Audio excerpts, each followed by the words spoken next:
Hi, it's Andy aka The Flying Yeti. Welcome back to another video. So what I'm going to do today, I'm going to rinse the hell out of this GS because it seems like the videos that I put out, the only ones that I get marginally small smidgen of views is ones on the GS. So it's obviously what people want to hear about. So without further ado, today's video is going to be about what miles per gallon you could expect to get if you was to purchase an R1250 GS. Now before I start, whether that is something that most people consider when they're buying a GS, it wasn't a major contributing factor when I bought this bike, because I kind of wanted the bike and I thought, well, it's a bike, it'll do what it does, I kind of want it, so I'm going to get it anyway. It was more of a contributing factor when I bought my van, because I had a Caddy before I bought my Ford Connect long wheelbase, and I thought to myself, shall I stick with a Caddy, get another Caddy, or shall I get the Ford Connect? So one thing I did look at is the stats, including miles per gallon, the price. Oh bugger, that was a big hole, that. Good job I ain't got big gonads, otherwise I would have squashed them. And that was you know, sort of a deciding factor, because the Ford stats said it does more miles per gallon than the Caddy, so I kind of went with that. Now whilst we're on about claimed miles per gallon, they always lie, don't they? Because I think, I mean, I may or may not be wrong, I'm not wrong very often, but I might be wrong, so if I am, you're welcome to tell me I'm wrong. But I'm under the understanding that when they're looking at miles per gallon, that, like, you know, four-wheel vehicles, vans, cars, etc., they kind of like put the engine on a block somewhere in the factory, and they run it and see how many miles they get to the gallon.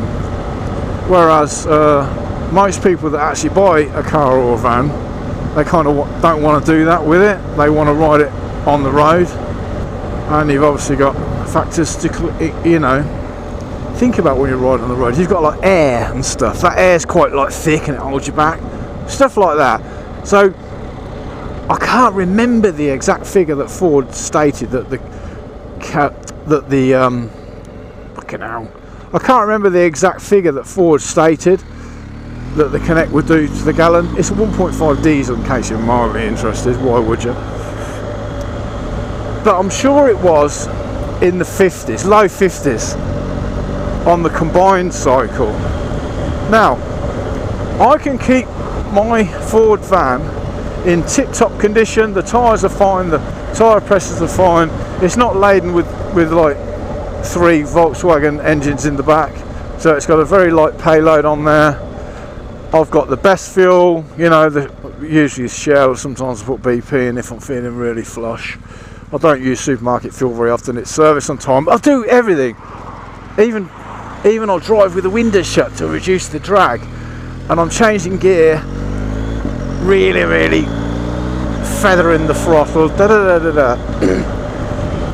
I cannot get it over 44.5, 6 sometimes, but I can't get it over 44 point something or other miles per gallon. And Ford say it'll do low 50s.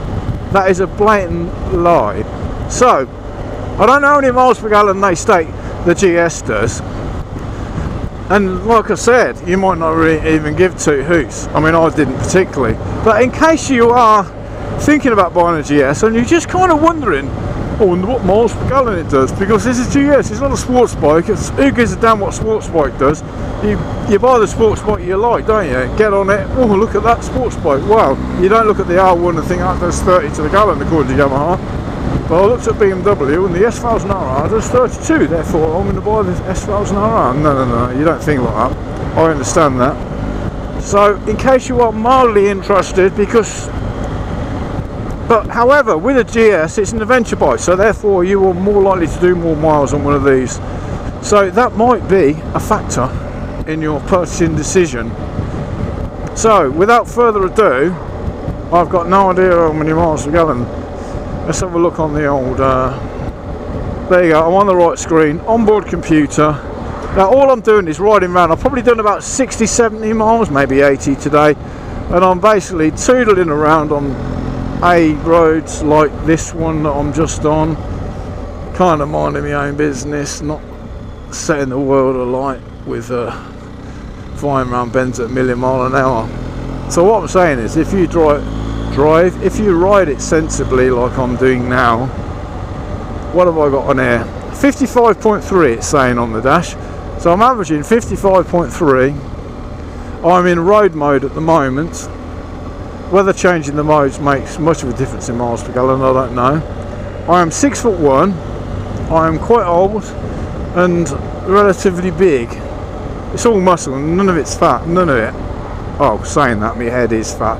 Apart from my head, none of it is fat. Lean, mean, old fighting machine. So that obviously contributes to the lower miles per gallon, being 6'1" and massively wide shoulders like a sail. I am, muscular sail. But yeah, that's all I wanted to say on the matter. So if you are inquisitive on miles per gallon, then that's what I'm getting right now.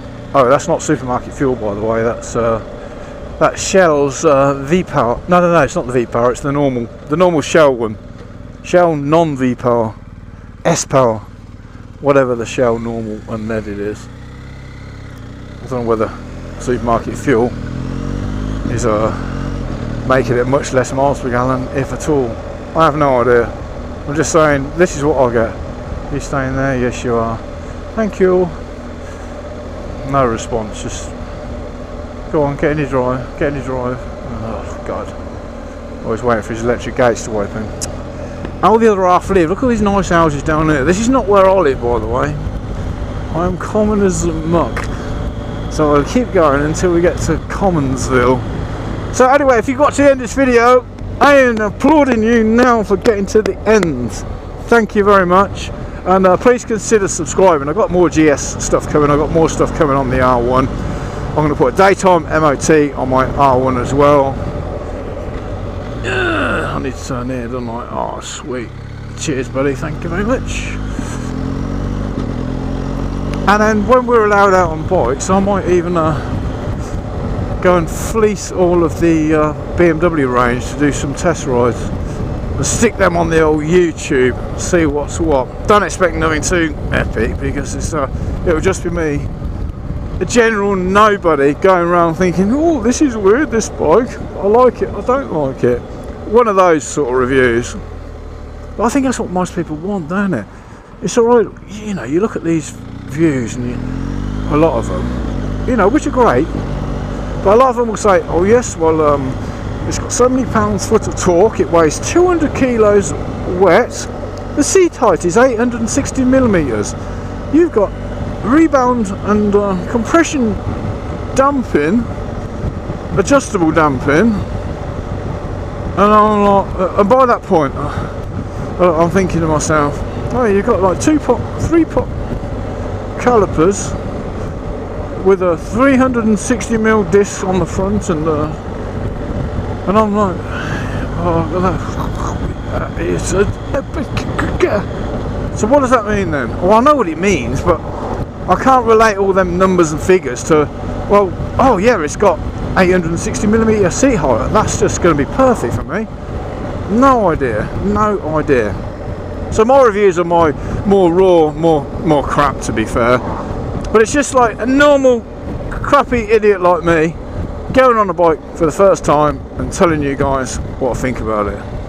Which, you know, most people that go and buy a bike or go on it for the first time and think, yeah, I like it, yeah, I don't. So, yeah, why am I doing this for? Because I see people doing that, I think, what's he doing? He's warming his tyres up, is he? Just being a tit. But yeah, I'm waffling now, so I'm going to go. If you got to the end of this second end of a video, then applause again. Speak to you on the next one. Thanks for watching, and goodbye.